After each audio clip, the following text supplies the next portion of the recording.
Cassie, and in my kitchen today we're going to be making matcha cookies. Matcha is a type of dried green tea powder that is often used in traditional tea ceremonies. Japan is so famous for its green tea that it's not surprising that there are so many matcha recipes out there. A more traditional type of matcha cookie would be something that is hard and more akin to a sugar cookie. But today, that's not what we're going to be making. Our matcha cookie recipe today features cookies that have a hard outside and a soft and gooey inside. Are you drooling yet? But before you grab your matcha powder and go racing off to the kitchen, there are some tips and tricks that I want to share with you to make the perfect texture and the perfect flavour for your matcha cookies first. Of course, I'll be briefly mentioning some of these tips as we go along, so if you want to go straight to the cookie making, then head down to the timestamps in the description below. But if you want to hear all the tips and tricks for the perfect cookies, then we're going to do that right now. So first up is the flavour. So obviously every ingredient that you put into the cookies is going to affect the flavour. But for our matcha cookies, there are three main things that are going to affect the flavour. Number 1 is the matcha, number 2 is the sugar, and number 3 is the chill time. Number 1 is the matcha itself. When you're choosing your matcha, then make sure to get something that is unsweetened. You don't want any other flavors in there that are going to get in the way of the matcha, seeing as we're already going to be putting in sugar and other things into the cookies anyway. But that doesn't mean that you need to get the highest quality matcha, because we're going to be cooking it, so it's going to be making it a little bit milder anyway. So you should be good with just some very basic matcha powder. If you're worried, then I have put a link in the description below to buy some matcha powder online. And when you're cooking with matcha, then you always need to put in more matcha than you might expect. So today we're putting in 4 tablespoons of matcha, but you can put in more or less depending on your taste. So if you're going to put in more, then you need to dial back the amount of flour. Number 2, sugar.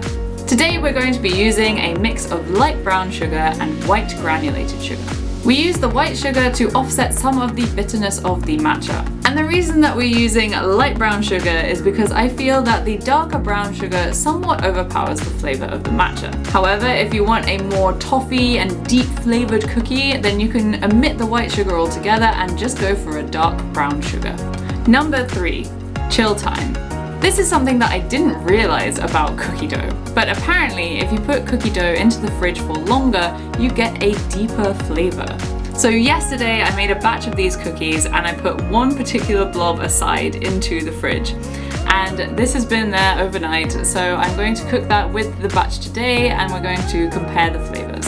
So you should keep your cookie dough in the fridge for at least 30 minutes before baking them, but up to 3 days. Did you know that? I had no idea. Next is the texture. Again, I found that there are 3 main things that affect the texture. That is the flour, whether you press the dough or not, and the oven temperature. Number 1 is the flour. Today we're just going to be using all-purpose flour. But what I want to talk about is the ratio and how much you mix it. If you use more flour, then you're going to get a slightly cakier cookie, but if you use less flour, you're going to get a slightly more buttery cookie. And if you over mix it, then you're going to get an even more cakey cookie because you're going to harden the gluten. Today, we're going for a little bit of an in-between. Number 2, whether you press them or not. Now, I'm not talking about some kind of fancy cookie press that you've never heard of. I'm just talking about whether you press them down with your hand or not. So do you leave them as a ball on the baking tray or do you give them a little squish? That one is up to you. Today we're going to be giving them a slight squish, but I found that the texture is quite different depending on what you do. If you leave these as a ball on your tray, then you're going to get very thick cookies that are less done in the middle. If you give them a slight press, then you get a nice gooey texture. And if you press them completely, then you get a much thinner cookie that is a lot more crisp. So that's more up to you, but today we'll just be giving them a light press. Number 3, oven temperature. Normally, most cookie recipes will call for 180 degrees Celsius, but today we're going to be using 190 degrees. Doing it at a higher temperature like this means that the outside will get nice and crisp, whereas the inside will stay nice and soft and gooey. It also means that it's not going to spread out as much, so it's going to be nice and thick. That's it for our tips and tricks, but if you've already learned something, then show me some love and hit that like button, and let's go on to making our cookies.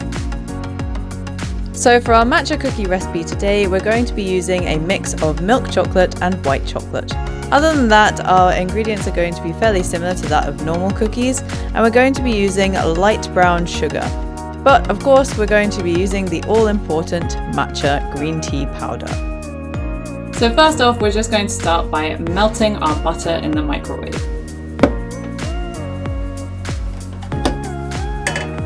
Then into a separate bowl, we're going to add our flour, salt, matcha, and baking powder. So most of the dry ingredients except for sugar. So we're adding 195 grams of all-purpose flour. And oh my god, it's weirdly difficult to find all-purpose flour in Japan. I actually ended up having to go to a foreign supermarket to find this. Normally they only sell cake flour or strong flour. But anyway, we're doing 195 grams because we are adding some matcha, so it's not 200 grams.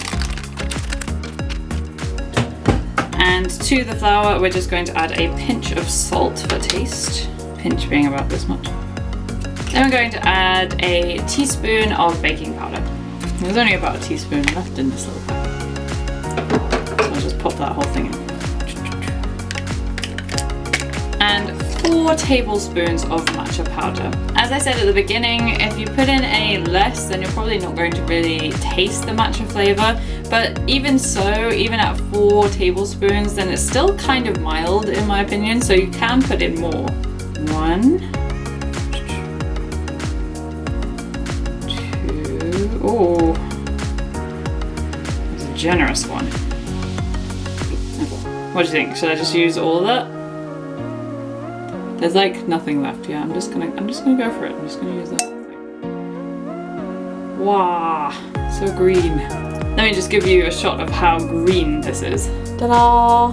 Okay, so now we'll put this to one side and we're going to combine the butter or margarine and sugar. So we're just going to pour all the butter into here and then realize that I haven't measured my sugar. So let me just do that first. So I've got 120 grams of brown sugar. This is light brown sugar.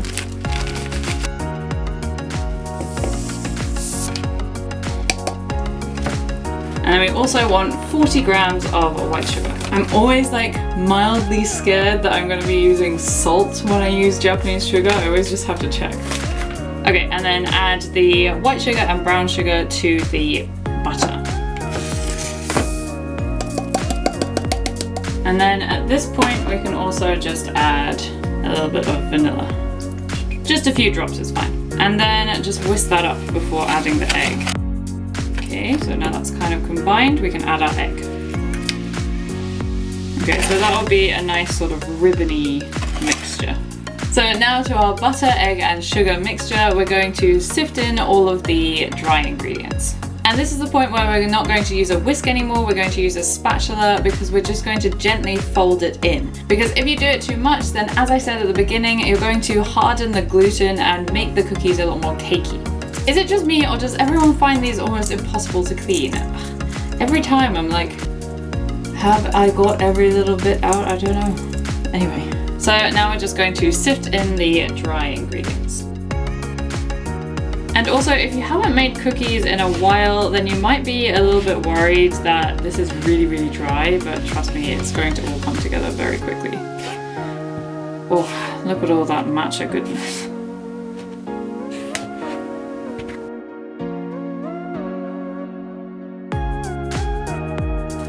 If you find that you've added too much flour or too much matcha and it's getting a little bit dry, then you can add a little bit of milk, but do just wait until you've completely mixed everything because it will seem a bit dry at the beginning, but once you've mixed everything, then it might actually just be fine.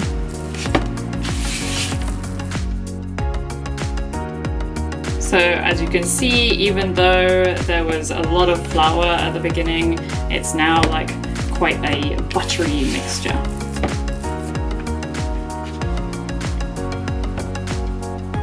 And at this point, it should almost look a little bit greasy, but look how deeply matcha colored that is. So that's everything. We've put everything together except for the chocolate. Now usually with matcha you'll find that it's just white chocolate, but today I want to do a mix of white chocolate and milk chocolate. So I'm going to be splitting it in half and doing one batch with just white chocolate and then one batch with white and milk. So this is kind of bad, but I don't actually tend to measure how much chocolate I'm putting in there. I just kind of go by look and feel. Overall, I would say about 100 grams of chocolate for this much dough. I don't know, we'll see as we go. Okay, so I've got some white Lindt chocolate. And if you've never chopped chocolate before, then I can't explain to you how weirdly satisfying it is. And then what I do, once they're in this kind of square shape, then I just kind of chop them into little triangles, you know, sort of, it can be a bit rough, just kind of get them into some oblong shapes. So I've got some bigger squares in there and some smaller little shards.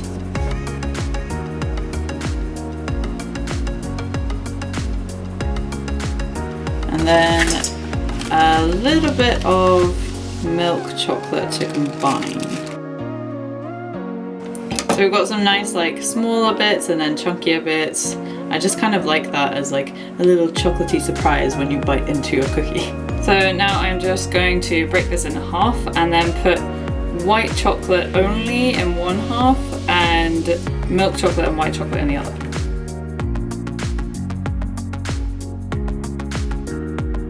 And so it always looks like you have way too much chocolate than you need, but once you start folding it in, then it all kind of disappears. So, and then at this point you can either break them up into balls now, or you can just leave it like this and we can put it into the fridge. I'm just going to leave them like this and I'm just going to cover it up and put them in the fridge.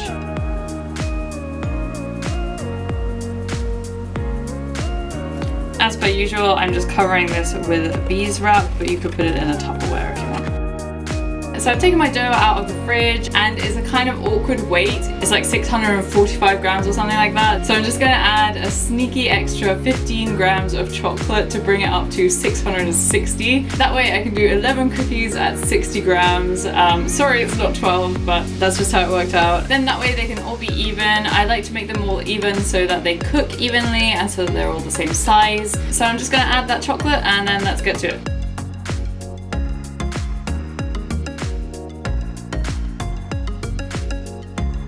Okay, so now that I've added the white chocolate, I'm going to divvy them up into 60-gram balls, and then we're going to put them onto our trays lined with baking paper.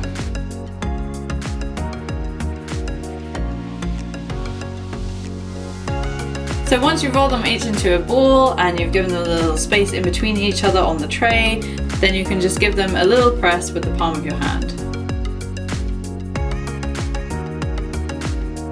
We're not trying to completely squish them down so that they're really flat, just like a gentle press so that they're kind of no longer a ball.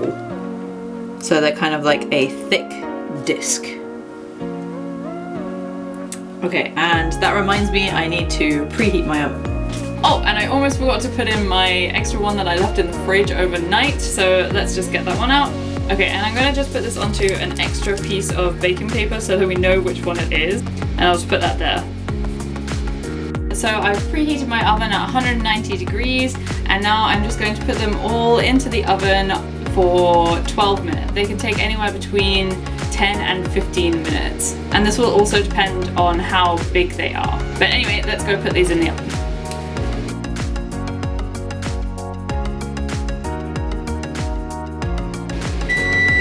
Oh, so that sound means that I need to get my cookies out of the oven. These are piping hot, so I'm just gonna leave them a little bit far away from the camera. But here we go. Ta-da! So when you touch these, then they should be a little bit squishy, but after just a little while of cooling down, then they're going to go like quite crispy on the outside, but don't worry, they're going to be so soft and delicious on the inside.